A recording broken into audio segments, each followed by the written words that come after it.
কারা জানি বলেছিল এই বন্যার সময় ডক্টর ইউনুস কোথায়? আরে ডক্টর ইউনুস আপনাদের মতো এত বোকা কান্টানা, ঠিক আছে?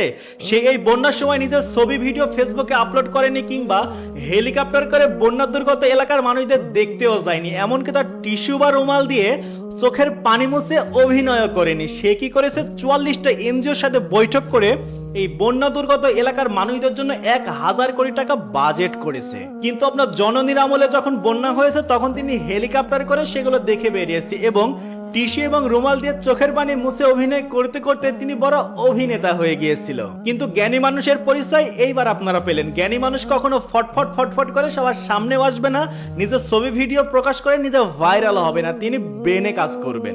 যেখানে আপনারা ছিলেন 1000 কোটি টাকা তো দূরের কথা, যদি 1 কোটি টাকা পাইতেন তাহলে তার লোভটা না সামলে আপনারা বিদেশে পাচার করে দিয়েছেন। অথচ আমাদের ডক্টর ইউনুসকে দেখেন, সে টাকা পাচার করা তো দূরের কথা, কিভাবে সবার কাছ থেকে জোগাড় জান্তি করে সেই এলাকার মানুষদের উন্নয়ন করা যায় সেটা নিয়ে তিনি ব্যস্ত ছিলেন। তাই আপনাদের বলছি, যারা ডক্টর ইউনুসকে ভুল বুঝেন তার ভুল বুঝে এবং তাকে ভুল ধরার জন্য তার সমপরিমাণ জ্ঞানের আগে অধিকারী হন।